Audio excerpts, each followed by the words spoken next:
A nivel nacional, yo sé que han aumentado los casos de eventos cardiovasculares, principalmente infarto, aparte de otros trastornos cardiovasculares.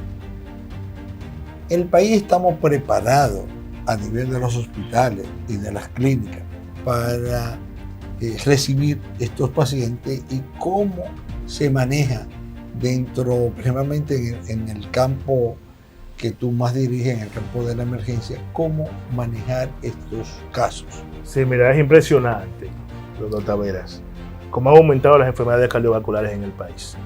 Han aumentado exponencialmente, pero también los centros de hemodinamia, los centros que tratan a esos pacientes han aumentado en el país. De hecho, en Santiago hay muy buenos centros de hemodinamia, Santo Domingo también. O sea que estamos cubiertos en esta parte. ¿Y la parte sur del país? En la parte sur no tengo conocimiento de que haya, pero la conexión ahora mismo con la parte de ambulancia y todo eso es muy importante, que lo traen hacia Santo Domingo. Y afortunadamente, porque anteriormente había muchas personas que no tenían el acceso a esos centros de salud, porque los centros de salud son un poquito costosos. Esos lugares, lamentablemente, tomaban los seguros contributivos o los premium. Ahora, afortunadamente, sabemos que el gobierno ha carnetizado y ha dado seguro médico a una gran cantidad de dominicanos que no tienen acceso al seguro contributivo porque no trabajan. Y esos lugares toman el SENASA subsidiado. Por lo tanto, hay más personas que tienen acceso a esos centros cardiovasculares. Afortunadamente, los médicos emergenciólogos se han diseminado en todo el país y donde llega un paciente, que es un médico emergenciólogo, ese médico emergenciólogo inicia el tratamiento de ese paciente, identifica el problema cardiovascular y en caso de que sea un síndrome coronario agudo se hace la comunicación del lugar, se hace la coordinación para que ese paciente, luego de estabilizarlo, claro, vaya a ese centro de cateterismo, a ese centro de medicina cardiovascular, que afortunadamente, como dije, hay varios en el país, pero se centran en lo que es el Gran Santo Domingo y lo que es Santiago. Y no solamente los infartos, no solamente las arritmias, sino también lo que son los ictus. Los ictus han aumentado exponencialmente, isquémico y hemorrágico. Los ictus, pero yo quiero los ictus son lo que le dejamos, por ejemplo, lo que decimos trombosis. Hay una trombosis. Exacto. O un derrame cerebral, esos son los ictus. Que ya vemos la frecuencia. Todo el que está en un barrio sabe que alguien del barrio sufrió un derrame cerebral o una trombosis. Afortunadamente, doctor, esas personas muchas veces morían o quedaban con lesión permanentes. Ahora tenemos centros de ictus. Centros de ictus, por ejemplo, donde se hace lo que es trombolisis y trombectomía.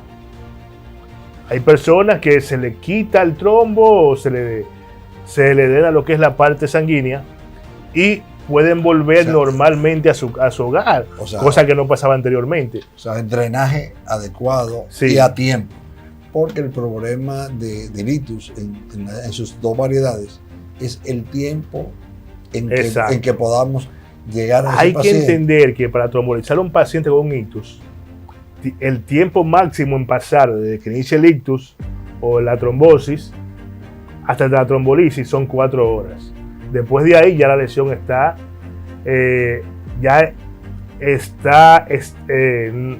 se puede decir, ya tiene la lesión el paciente.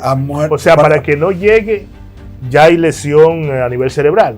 Para que no llegue a tener en esas 4 horas, esa ventana, el paciente debe trombolizarse. Para que ese trombo que no permite que llegue sangre a esa parte del cerebro se destruya con lo que es la trombolisis o con la trombectomía. Mira, es importante esta información debido a que muchas personas que comienzan con una cefalea, o sea, un dolor de cabeza de repente y comienzan a tener alguna sintomatología, ellos tienen que buscar ayuda inmediata. O sea, primero un familiar, si está cercano a un familiar, decir, mira, me está pasando tal cosa. Exacto. Se me está durmiendo el brazo, se me está durmiendo la pierna, no puedo los caminar ojos, bien, no puedo hablar bien, lo que le llaman la disartria, la gente habla estropajoso, no puedo cerrar los ojos, por eso estoy lagrimeando, no siento un lado del cuerpo. Todo eso es importante que nos llame la atención a nosotros y que vayamos a centros de salud más cercanos, principalmente donde hay tomografía y donde hay médicos emergenciólogos. Afortunadamente tenemos el 911.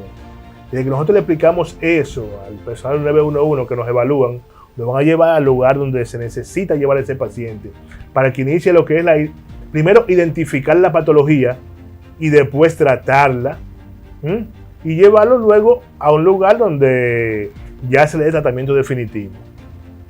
No quiero decir que debe llevarse, por ejemplo, un paciente, por ejemplo, a Sedimar, porque hay tomografía, no. A la emergencia más cercana, ahí debe tratarse el paciente, identificarse la patología y después se hacen los contactos para trasladar a ese paciente a un centro donde haya mayor complejidad, donde ya haya un tomógrafo, donde se inicie lo que es el tratamiento. Porque lo primero para tú identificar una patología es la sintomatología, una buena evaluación clínica. Después vienen los estudios del lugar, como la tomografía, como la angiotomografía, como por ejemplo resonancia magnética, pero eso es posterior a que el médico te identifique como que tú puedes tener esa patología. ¿Cuándo se inicia en el país los médicos de emergencia? ¿Cuándo se inició y qué más o menos, qué por ciento, o sea, qué cantidad de médicos emergenciólogos? Anteriormente, el paciente que iba a emergencia con una enfermedad grave estaba prácticamente condenado a morir. Los accidentes de tránsito, ese paciente iba y era una condena a morir porque lamentablemente no teníamos el médico con el expertise para tratar un paciente emergente. El doctor Tito Suero Portorreal, médico ortopeda, el Darío Contreras, él ve a otros países y dice, pero mira, en las emergencias hay personal especializado.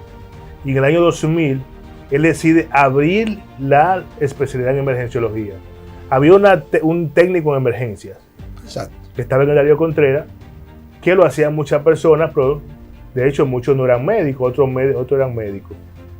De ahí nace la especialidad de emergenciología. De ahí nace. Y desde ese momento empieza a haber calidad de atención en las salas de emergencia. En el 2004 se gradúa la primera promoción de médicos emergenciólogos, el Darío Contreras. Luego se abren varias escuelas como la Plaza de la Salud, el Hospital Salvador Begotier también abrió una escuela, y así se expandió la emergenciología por todo el país. Ahora mismo no tenemos la cantidad de emergenciólogos preparados, pero sí se están formando. Y Dios mediante, en un futuro no muy lejano, vamos a tener todas las salas de emergencia ocupadas por médicos emergenciólogos. Por lo tanto, va a aumentar lo que es la calidad de atención en esos lugares, en todo el país. Porque eso es lo que queremos que llegue a todo el país. Porque las emergencias llegan donde hay una sala, donde hay médicos. Mira, te hago esta pregunta porque hace unos cuantos años, o sea, ya en el año 1985, yo trabajaba en la clínica Bel González, yo era el encargado de emergencia de la clínica Bel González. O sea, y fueron muchos casos que me llegaron que, bien,